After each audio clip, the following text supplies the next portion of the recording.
you did like a tweet, which is offensive to some people because it plays into that anti-Semitic trope. Wow, but like really? Just like liking a tweet, which you can do with a touch of a hand after all the work I've done? That's what Labour is saying to you. I don't think I have ever seen a political candidate booted out of a party for something as stupid as this. Faiza Shaheen, a Labour Party candidate who just recently launched her campaign because an election has just been called there, has just been booted from her party for liking a tweet that contained a video from Jon Stewart's The Daily Show. And this, I'm not exaggerating. This appears to be the reason. Liking this tweet appears to be the reason that she is no longer running for the seat. So I'm going to get to clips from her interview that happened just an hour after she was booted on BBC, as well as the Jon Stewart clip that you likely have seen before. It's an older clip and it's gone around before. But just to give you an idea of, how popular Faiza Shaheen is in her riding. Thank you to everyone who has supported me since Thursday. So this is, of course, a tweet from a few days ago. We have 5 weeks, and with your help, I'll be your MP, and we'll have a Labour government. So, just images here of her around her area, lots of supporters. So she was the candidate for Chingford and Woodford Green. I've never heard anything more British in my life. And in 2019, increased Labour's vote share there, contrary to the national trend where it was going down, and garnered the party's largest ever vote share in that constituency. Here is... so I have a few clips from this interview. This is near the beginning where you can tell she is just in shock after what happened. I'm just in a state of shock, to be honest. So you got an email tonight. When? Just like an hour ago. Saying... So basically, suddenly I'm at I'm out campaigning and my phone's blowing up. They've briefed the press. They briefed the press before they even had the decency to call me and talk to me. There was a meeting yesterday. My baby cried through half of it, so I don't know how they came to a decision because I couldn't even hear their questions. 14 tweets since 2014, 10 years. 3 of those were like about the Green Party, me liking my friend tweet before I joined the Labour Party. And one of them was about my experiences of Islamophobia in the party. Like, how am I not allowed to talk about my experiences of Islamophobia and the double standards that I've seen and that we see with Diane Abbott, for instance? This is where we get to the obvious double standards here. It's one thing if you want to claim, well, Labour has a very high standard. So high that if one person complains about a tweet you liked, we got to boot you out of the party. But it's another thing if you have clowns like this brought back in the party. So MP Neil Coyle has Labour whip restored following suspension for harassing assistant and racially abusing a journalist. This is a guy that was kicked out for a bit, sat as independent, and then was brought back in after harassing an assistant and racially abusing a journalist. This is not liking a tweet. This is a hell of a lot more than that. As Owen Jones writes here on Twitter, to be a candidate of the highest quality, it seems Faiza Shaheen would need to be a white man who racially abused a journalist and had a sexual harassment complaint upheld against him. Here's where we get to the tweet in this discussion, and then I'll show you the actual tweet and the video. Faiza Shaheen, I'm going to put to you what the Jewish Labour movement said about one of the tweets that you liked. Nick mentioned it. And this is the quote: "We've received a number of complaints about the tweet that you liked from local Jewish members who are concerned about the tone of Ms. Shaheen's tweets." And the tweet that you liked talks about the Israel lobby. It says, "Every time you say something even mildly critical of Israel, you're immediately assailed by scores of hysterical people who explain to you why you're completely wrong, how you're biased against Israel. Moreover, you can't easily ignore them because those are not just random people. They tend to be friends or people who move in the same circles as you. Those people are mobilized by professional organizations. So I do want to say that I don't remember liking this tweet. I was looking, if you see that tweet, it was a retweet of a Jon Stewart sketch. I watched the Jon Stewart sketch, but I wouldn't have even ordinarily liked that. Honestly, it was the middle of the night. If you look at the timing, I was probably with the baby breastfeeding. I don't even remember liking that tweet. But you know what's wrong with it. I know what's wrong with it, of course. What is wrong with it? The line that's there about they're in professional organizations, it plays into a trope, and I absolutely don't agree with that, and I'm sorry about that. There is absolutely nothing wrong with the original tweet, and I'll get to the full context of the original tweet because the so-called journalist leaves out the last bit of that sentence. She ends the sentence where the sentence in the tweet does not end. For obvious reasons, as when you see the full context of it, it doesn't sound as bad. Not that it sounds bad to begin with, but in full context, it's clear the point that the tweet is making. But regardless, nothing is wrong with what was stated there. Nothing is wrong. Before I get to the full tweet, I just want to show you what is obvious to everyone in the West. The Israel lobby, of course, gives money to politicians. Just like the oil lobby, just like any lobby. Of course, these lobbies have power. That's why they exist. That's why they continue to give money. If their power and their money had no influence, they would stop giving their money.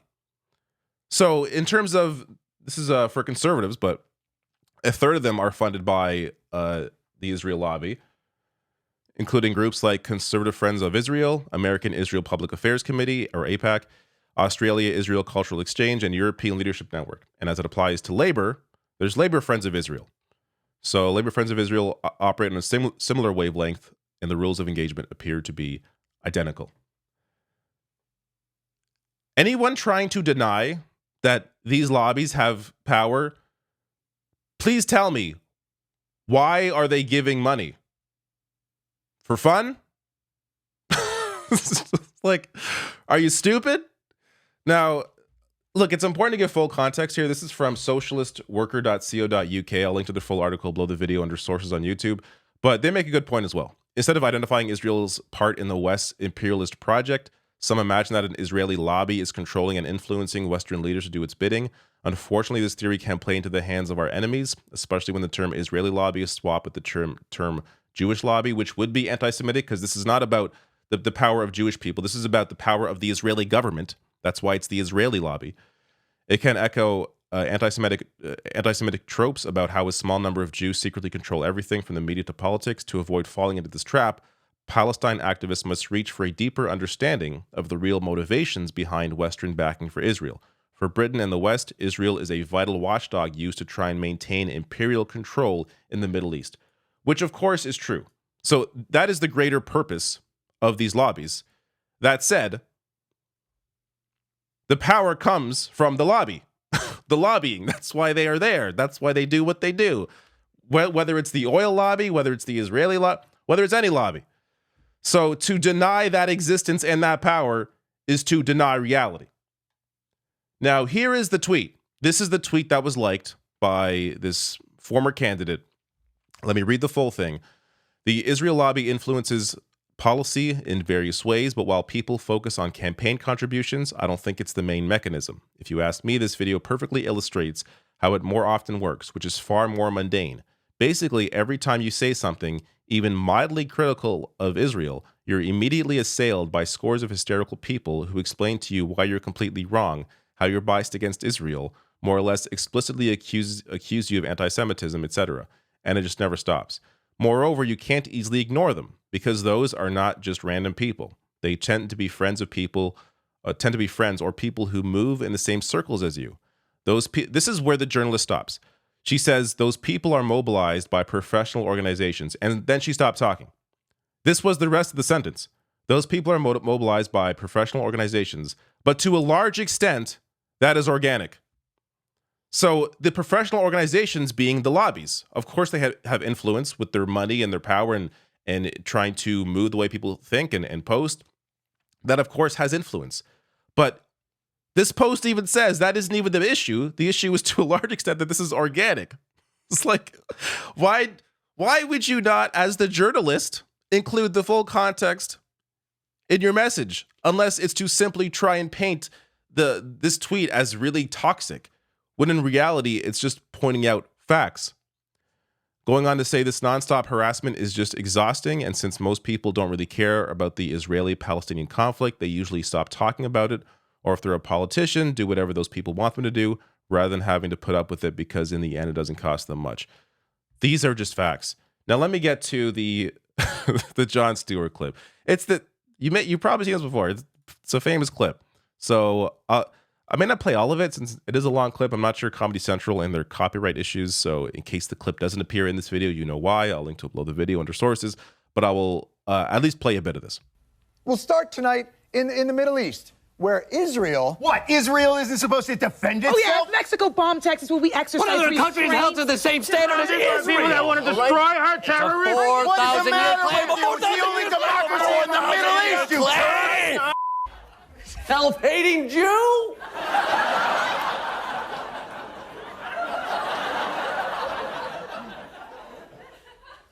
That was weird. Anyway, what I was saying was last Thursday saw the start of a new ground offensive launched by Israel. Oh,